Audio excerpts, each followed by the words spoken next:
Salam sehat, salam damai sejahtera. Selamat bergabung kembali dalam layanan Misbah Keluarga.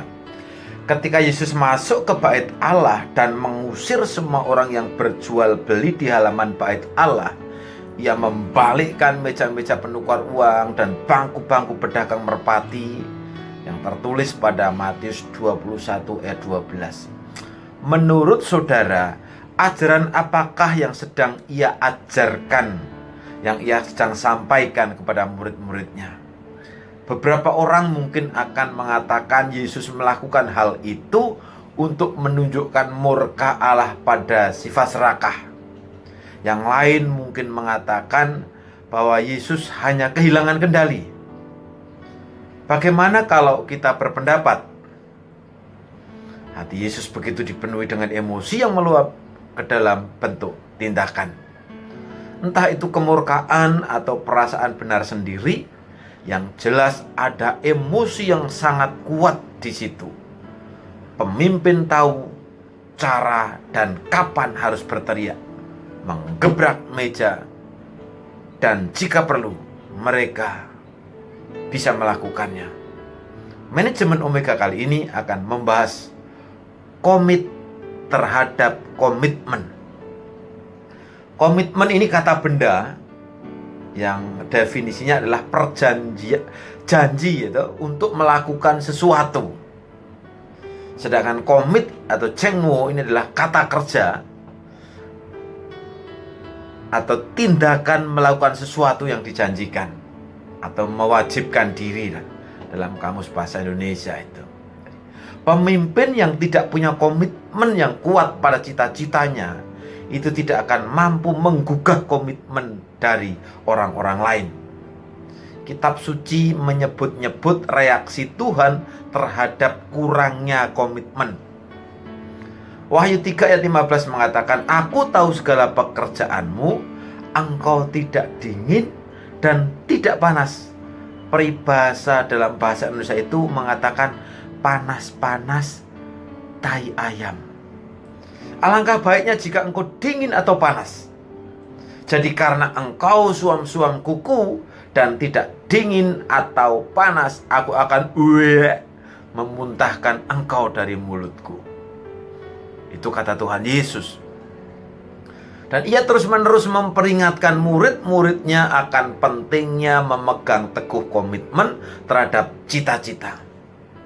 Ia bersedia berjalan sendirian dan memang melakukannya ketika tiba saat untuk membayar harga komitmennya. Memang kadang-kadang komitmen yang kuat terhadap suatu cita-cita itu tidak langsung nampak. Saya percaya saudara ingat gambar ini. Ini adalah seorang tokoh Afrika, adalah Presiden Nelson Mandela.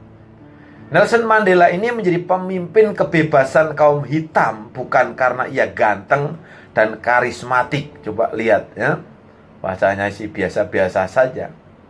Ia menempa pengaruhnya di seluruh dunia dengan jalan menandai hari-hari dalam sel penjara dan berjalan mengunjungi jalan-jalan yang sunyi. Berapa lama dia di penjara? Selama lebih dari 20 tahun ia mendekam di penjara. Ia tidak mengkompromikan komitmennya pada kebebasan dan ia tidak mau disuap. Karena ia yakin kebebasan itu bukan hanya untuknya sendiri, tetapi untuk semua orang. Yesus bertanya kepada murid-muridnya, "Dapatkah kalian benar-benar mengikutiku?" Sebagaimana halnya dengan banyak pemimpin, tiap orang ingin duduk di dekatnya dalam pesta perhelatan, tetapi tidak seorang pun membantunya membersihkan rumah.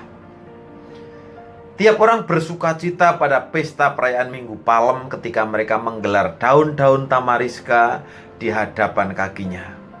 Tetapi tidak seorang pun ingin berjalan bersama Yesus ketika untuk terakhir kalinya Ia mendaki bukit jelek dan sepi yang terkenal dengan nama Bukit Tangkorak itu. Jika saudara adalah pemimpin, maka saudara harus bersedia mendaki bukit sendirian. Saudara harus memiliki gambaran masa depan yang jelas dan lebih baik dari hari ini. Agar ketika saudara berjalan sendirian, saudara tidak kesepian. Dan jika di depan saudara ada pertigaan atau perempatan jalan, saudara tidak akan bingung dan tidak akan kesasar. Komitlah terhadap komitmen saudara. Sebagaimana Yesus memegang teguh pada cita-cita menyelamatkan orang yang percaya kepadanya.